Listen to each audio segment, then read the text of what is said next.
Hey, everybody, we're live. This is 2OF Entertainment.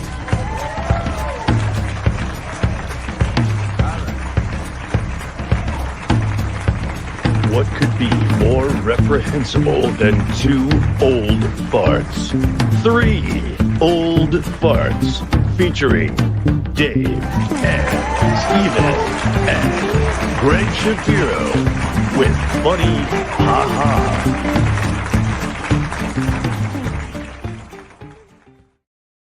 Hey, guys, welcome to the December of 2025, the last show for Mr. Shapiro of the year. Good to see you, my friend. How's everything going? We're back. Yeah, good. Just got my laptop back. And the screen went kaput. So I'm like racing this morning to get the camera ready. So I'm glad I could be here. The studio is ready to go. We are excited to have. Now, will you be going to France with the family for the holidays? I have to say that with the very snooty accent. We'll be going to France for the holiday with the family. Just did some France holiday and planted some more bushes and trees, and and then we got our daughter is actually coming here, so we're all going to be in cozy little Amsterdam for the holiday. Very nice. What Very about nice. Are you doing anything? Plans? I'm going to invade a small third world country, the usual, and other than that, that'll be it. So. Yeah, I'm going to go out. I'm going to go out and look for some more bush. I think that seems like the way to go. But yeah, okay. I don't know. I might be making space for refugees from America to come over here, and you need a lot of room for that lot. I'll tell you. We don't know. Everybody's so freaked out. But actually, we were just driving yesterday and listening to Heather Cox Richardson in the car. With a historical perspective, and everybody's like, "Oh, I can't believe this is happening in America," and it's never happened before. Like, not in your lifetime, but it has happened before. Yeah. Like, either the 1920s. But what's happening that they're all upset about? It's Donald Trump's making a new ballroom. He fired the architects. They they put some Mexicans doing it now, so it'll be done in a week instead of the white guys they had. So it's like I don't understand what the problem is here. Well, the problem is, I think that that the plans for the pavilion for the big fight for Donny's 80th has been scaled down somewhat. I think they can only get 20,000 people in this marquee they're going to put in front of the White House. So that'll be great. That's a wonderful photo opportunity if everybody goes to Washington. They won't be able to see the White House because there'll be this huge marquee in front where they'll men in their underwear fighting each other. So hey, happy days. I've seen the White House, just so we're clear. It's just a big white building. So let's not get carried away. It's not truly it is. Well, when Donnie gets done with it, it will. So the clue's in the name, is it not? I mean, it doesn't say like mansion. It's not like basically. And then it's like the Grand Canyon. I went to the Grand Canyon once. I remember this. And I got there and everyone's like, going to the Grand Canyon. It's going to be great. They charge you $30 a person to get in. And I was like, great. So we drive 7 hours through Arizona. We get to the Grand Canyon. I get there and I look, I'm like, great. I paid like $250 to look at a hole. So I took a couple of pictures. I go, seen the Grand Canyon. I'm done. We can go. I mean, I was like, okay, great. It's a hole. What do you want me to do? I was very lucky when I went because there was a lot of Japanese tourists. So we could look over the top. We had a good view. Oh my God. When we climbed down into the hole and we came back out again, behind us was two German women, and the one said to the other, she said, "Well, we've got big holes like that in Germany." So that was that. They were talking about their daughters. But anyway, the important thing, stop it.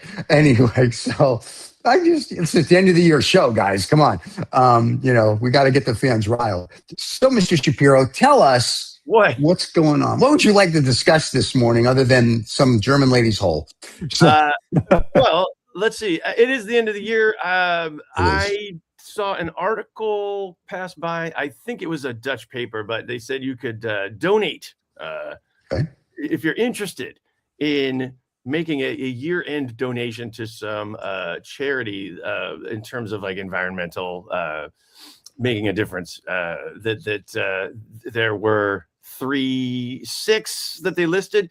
Apparently, they went through a whole 100 different charities, and they rejected mine. They rejected. Yeah, sorry. What was yours? Poor English guys in Holland. Oh yeah, exactly. Yeah, who need subsidy for their solar for the bush? It would seem that seems to be like the thing we need to have more bushes. More bushes, yes. Yeah. So they're taking donations. See, now my charity, just so we're clear, does very well every year. It's a halfway house for girls that don't go all the way. And that one I donate to religiously every year. And it seems to do really well. So you can give to green things. So there's like Clean Air Task Force. There's something called a Shrimp Welfare Project. But for me, I'm just that's sponsored by President Trump, isn't it? Because I mean he's a shrimpy. So, yeah. There you go. Little pink. Allegedly. Smaller than you think. My shrimp are jumbo. They're so big. They're so big. Anyway. But yes, so I thought if it's in keeping with the Christmas end of the year theme, I can I can list a couple of those. But yeah, well, I don't know. There's fun stuff. I don't know, David, where to begin? I think where we should begin is because we should. What was the big thing? The big news item? Sure. Now let's not talk about anything war or anything like that. Let's discuss the size and the strength of bicycle lights on fat bikes. Did you get that one? They are too bright. Sure. And they shine in your eyes. They need to be pushed downwards. Yes. There you go. Very, very important. That sounds like most of my dates. Anyway. Okay. Yeah. So this is Greg, I got to ponder that one for a little bit later. When you watch the show again, it'll be funny. Yes. So sorry. Not too bright means that. That's not the push down. The push down part. Anyway. The push down. Yeah. Okay. Yeah. Well, evidently, the laws for bicycle lights are outdated. Yeah. It is. They don't include LCD lights. Yeah. Okay. And now the fat bikes. They're like almost huge lights on the front, and they shine out in front of people.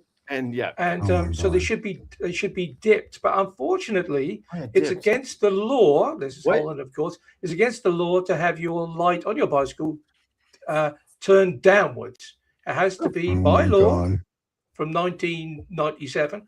Has to be straight out. So now there'll be some huge debate in Parliament.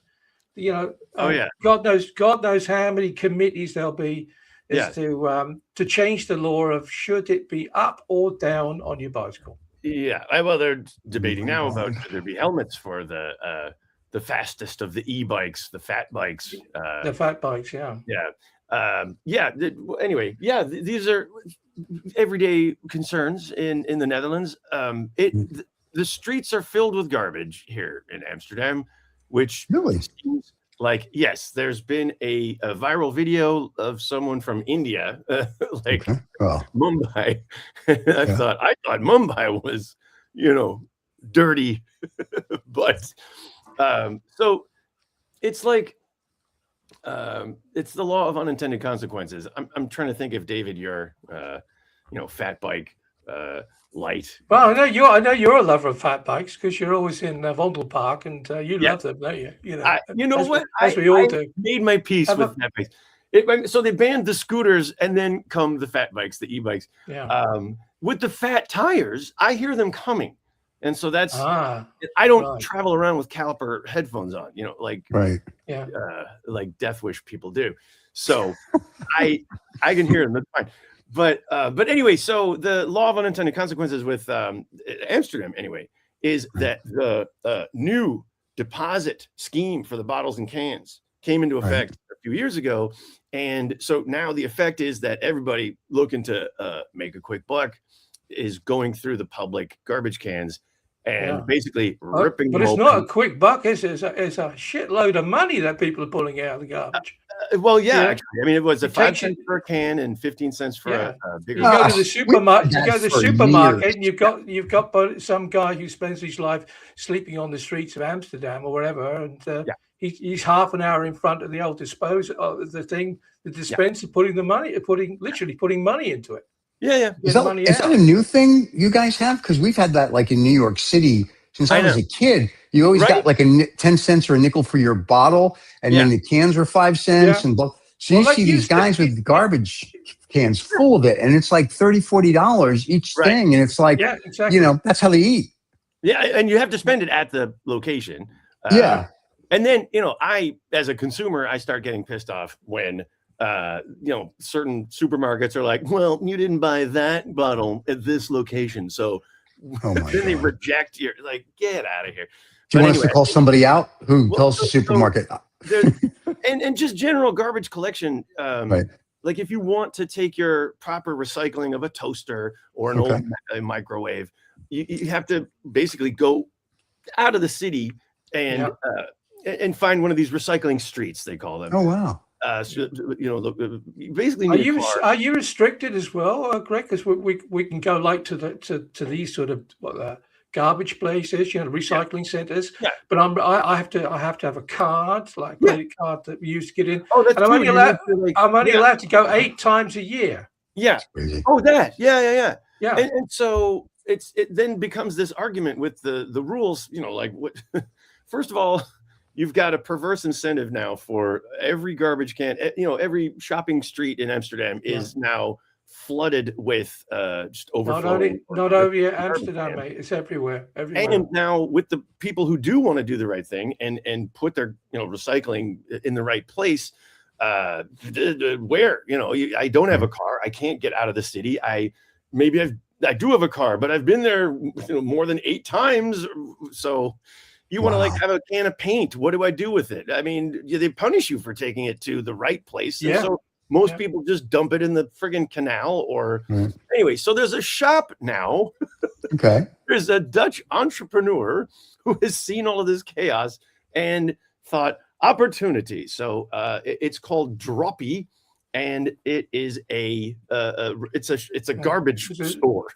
Basically. Sounds like a sexually transmitted disease to me. Droppy. Droppy. You'll get shots for it next week. You go to the doctor. So I'm sorry, doctor. I've got a case of the droppies. I got the droppies. Here's what's interesting, though.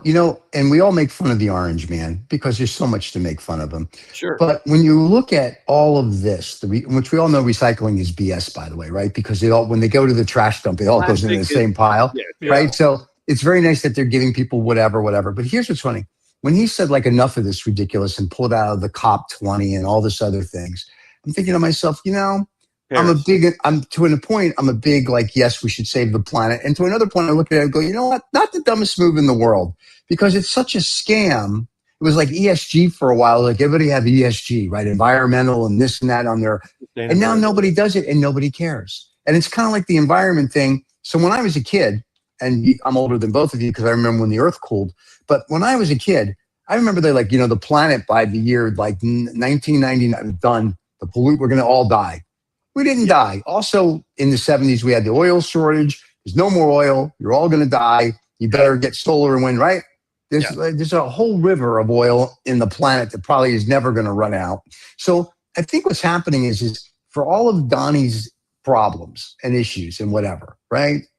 Some of the stuff he does is just sort of like spot on when you look at it in the bigger picture of things. Like even stop clock is right twice a day. You mean?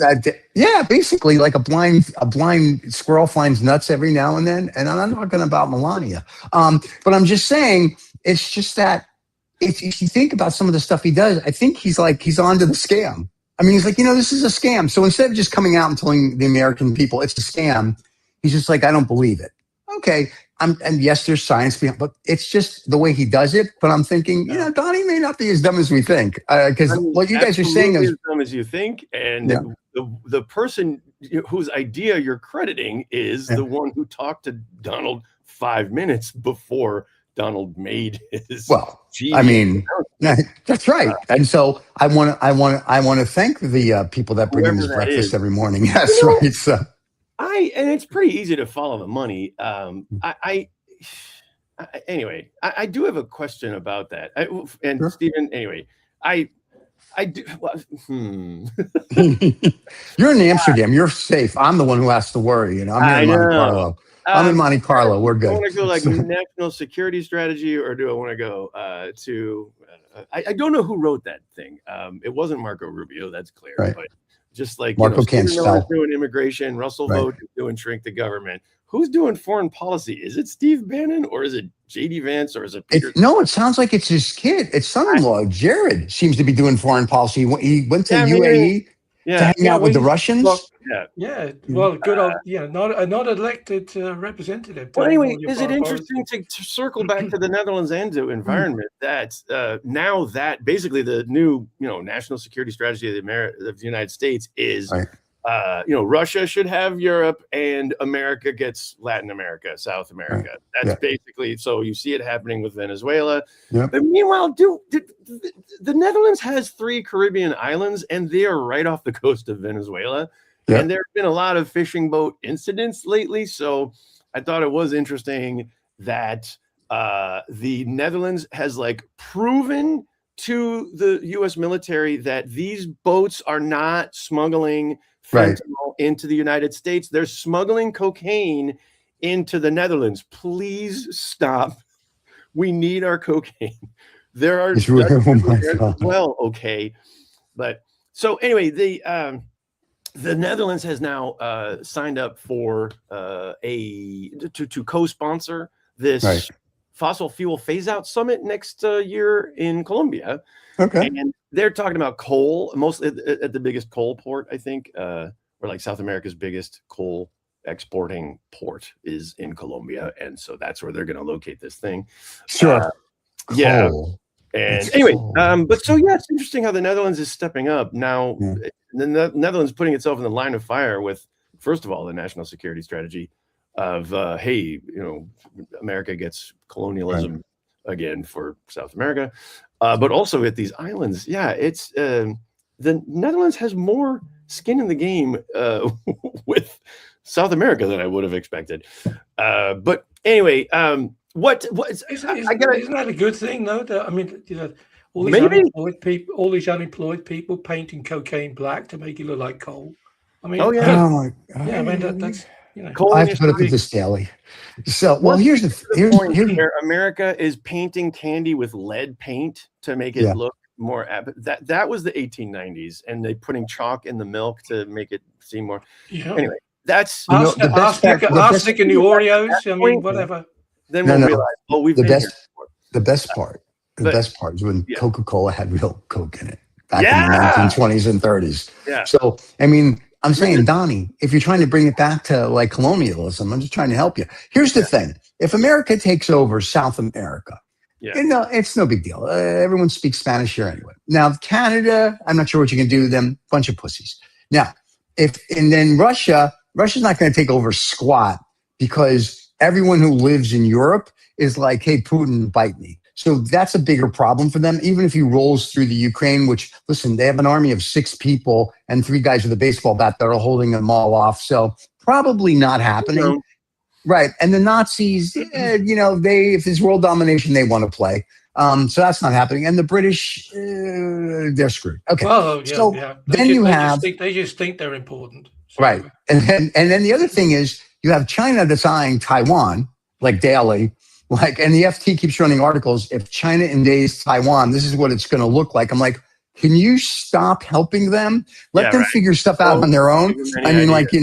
So I think this thing of, it's kind of like back in the 80s when I was on Wall Street, there were 300 different investment banks. Now there's 4. I think we're looking at this. There's 208 chartered UN countries. Probably by 2050 or sooner, there's going to be there'll be Asia, the Americas, and Europe. And I don't mean there'll be countries. That's just it. There'll be whoever's in power here will say it's us. Whoever's in China or in Asia is going to be China. And there you go. And in Europe, it's such a goat screw. Nobody wants to be in charge. Seriously, come on. That's not happening. So everyone's going to run to Switzerland and Monaco. The problem with Europe is they're all in charge. That's the problem. Well, that's true. It's 32 countries that have to make a vote. When they reach a stage in the European Union that they're going to have to, okay, let's agree on that on Friday. Oh, God. And they'll say, I'm terribly sorry, you can't do that this Friday because, hey-ho, we're going to pack in everything. We're going to Strasbourg. Yeah. So they say, everybody goes to Strasbourg. Religious holidays and bank holidays.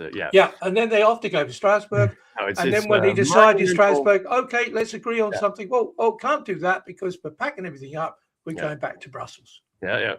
And I've actually done meetings. I've moderated meetings for the Brussels bubble. Haven't been to Brussels yet. But there's good money to be made. Unfortunately, I think I got a reputation as being too interesting.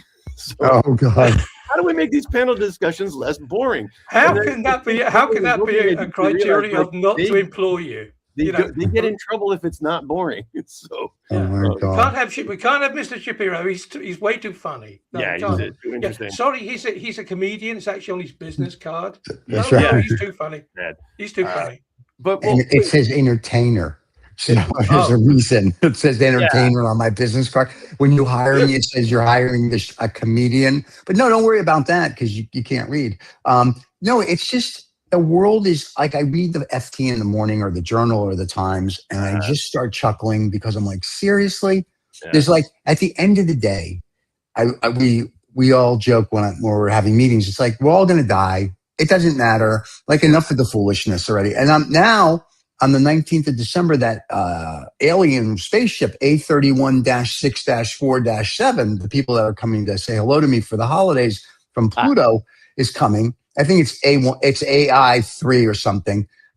It's coming to like stop at Earth. And Abby, whatever his name is, or Abba, the guy who talked about the other one that came like 5 years ago. The guy who talked about the Uka Uka one was saying, it stops, it makes lefts, it makes rights, it goes up, it goes down. And so it's not a meteor or something. So interstellar travel, this one's doing the same thing, but this one stopped at the sun apparently and refueled. And so now it's coming back this way. And I'm thinking, I haven't heard any of this. Yeah. I thought you were talking about AI. No. It's a real thing that's going on. AI is being supplied by aliens? No. They're calling it AI3. Which is this interstellar, we'll say, rocket ship that's coming, kind of like the Appa from 5 years ago. Okay. And so what's happening is it comes into our I guess universe or galaxy, but when scientists see it, usually a meteor or comet just does its thing and whatever. This one like stops, makes a left turn, makes a right turn, goes this way. And so they're saying it's under intelligent control. And so they're like, no, it's not. So I guess a couple of days ago, it stopped at the sun, for refueling. And now it's coming back. It's still coming on the 19th. It's supposed to be very close to the Earth. Okay. Now I've talked to them because being from Pluto, it's you make a left when you come in from the universe, and then you come here to get to the third rock of the sun. That's how I gave them directions. So it's going to be really close. People are like freaking out, and I'm like, it doesn't matter. Like we're so inconsequential in the universe. Are you kidding? Oh, yeah. If this was these are probably like kids on like a joyride. It's not good. It's not good for Christmas, though, is it? I mean, let's face it. Well, because you've got this clearly. It appears then, by all the evidence, to be an alien object, which. So define that. Now all of a sudden it's trucking up just before Christmas. It's not good, for your Christmas puddings and your Christmas crackers and all that sort of stuff, because people say, no, don't worry about the alien object, because it's now actually proved then that we're not alone in the universe. Don't worry about that. Just get back, to Jesus and all that stuff, because that's more important. Oh, and by the way, get your gift cards on the. And by the way, Jesus was an alien. Well, there you have. Oh, that's a shocker. Yeah. Well, and also, Church of England, they never told me that. Well, here, let me tell you something else he didn't tell you, that the Christian Bible comes from 16 previous religions that were earlier, that predate Christianity. No, wrong, Stephen. There's only one. That's the King James. There we go. The King James Bible, that's the only one. And we have our own church. We're all right. So I was reading about King James over the summer. Anyway, that's odd tangent, but anyway, he got bounced out of power, didn't he? Because Yeah, that's right. He has his own. Catholic. Anyway, but by his daughter, along with William of Orania. Yeah, William and Mary. Yes. She bounced him out. Yeah. And so the Dutch ended up taking over. Yeah. Anyway, I love it how the 1600s were all about, let's make New Amsterdam into New York and we'll trade that for Suriname and all these like Anglo-Dutch wars. But in the end, I mean, how do you? That's the one thing in British history they don't talk about. You know, they said, Britain has only been invaded once. It was in 1066. No, it wasn't. You know, William came with an army to the south of England. I think 1688 was it? Yeah, and marched up to London, and he was. People welcomed him with. But he was invited. It wasn't an invasion. It was an invitation. Yeah, invitation to kick out your father-in-law. Yeah. Well, then it's like the Ukraine and Russia. Apparently, they invited them too, like 10 years ago. They're like, come on over, come on, no, take a swim in the sea over here. You'll like it. It's a nice little city. It was all the same. I mean, Ukraine was the center of the of Russian-speaking empire. So you know, it's all crisscrossed. Listen, let's not use the word empire because we still have Steven, the orange man. You might have to go soon. Yeah. I'm sorry. Before I forget, I want to bring it back to something you said earlier about Trump being right on the climate and stuff. Sure. Did you know? I mean, so Trump is cutting all these green subsidies and stuff. But I've also read in I read about how Trump is doubling down on geothermal funding in Massachusetts, a blue state. And that makes sense. Like, why would he cancel everything but the geothermal? And in a deep blue Democratic state like Massachusetts. And the answer is, care to guess? Because somebody he knows had lunch with him and told him this is a good thing. I have no idea. Drilling. Drill, baby, drill. Geothermal involves drilling. Of course it does. Oh, he understands that. Yes. So, I mean, the geologists who work for fossil fuel and whatever, they're willing to diversify, obviously. And But if you can figure out the right pockets of warmth, or the right depths, and the right locations, I mean, the whole city of Framingham, Massachusetts, is now off the grid, basically. There was a house a friend of mine had in Virginia. I won't say the city, and they used geothermal to keep it warm and cold during the year. Cool, right? It was awesome. I was like, he was like, oh, here's the technology, and here's what it does, and I was like, technology is fantastic. And his electric bill, or his power bill, or you will, or hydro bill, was virtually nothing because of the way the technology worked. So I'm all for it. So, like I said, for as much as we all complain about the orange man, I think sometimes he actually has a clue. I mean, and once again, to your point, in his ear, have good ideas. Somebody's whispering in his ear is helping him out. And we played golf last week. I said to him, Donnie, come on, Donnie, you got to make America great again. Go to Iceland, see how they do it. Even the streets in Reykjavik are actually thermally heated, so it doesn't. You don't have ice on it because of that's nice. All the warmth and everything, which is coming out of the ground, all free. And we can thank those. We can thank Mr. and Mrs. Trump for giving Donnie a spade at an early age. He understands how to dig a hole. He's a big, beautiful hole. It's the biggest like Germany. The women in Germany. They have the biggest holes there, let me tell you. My great-grandmother is such a All I know is that I watched Greg had, a special on. And I was doing something on LinkedIn, and I saw Greg on stage. So I stopped, and there he had his long tie, past his crotch. And I was just on the floor. He was doing his little Donnie Trump thing. And I was like, there he is. I know that guy. It was very funny. So kudos to you, sir. Thank you. I'm slowly uploading my comedy special, Leaving Trumpland Part 2, to YouTube, my YouTube channel. And this is a wonderful moment to give a shout out. Yeah. Greg Shapiro. I joined YouTube long enough ago that it's just youtube.com/Greg Shapiro. That's me. Yeah. Well, it is this week. You'll be banned next week. I mean, exactly. So watch the spitting image ones. They stay up for like 2 minutes. Is that right? And then they've all been banned. So they're having to move over to a .com now. But, or Substack. They haven't held back on the criticism or the satirical look I remember politics. in the 1980s when the Spitting Image had an episode about running Ronald Reagan out and putting Rambo in. So actually, Sylvester for president. Well, he got near to it at the weekend, or yesterday, or a couple of days ago, at the Trump Center. It's now what's it's now called, though, isn't it? It's not called the John Kennedy Center anymore. It's called the Trump Center. Everything's the Trump Center. Yeah. So Rambo was there, and a couple of Kiss boys. So, I missed that. I mean, sorry. There's so many, posts I see about cue the outrage machine. Call your senator. We can't have national parks giving free entrance on Donald's birthday. And spend $30 a person to go see the Grand Canyon, and it's going to be free for American citizens, but it's going to be $100 for anybody who doesn't have a U.S. And again, that's not crazy. It sounds like Disneyland all of a sudden. Yeah. It sounds like nobody wants.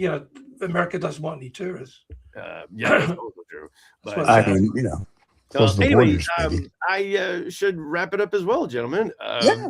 Happy holidays. Happy holidays to you, my friend. And don't call it a war on Christmas just because everybody has to buy one less doll because everything is so expensive for the dolls from China.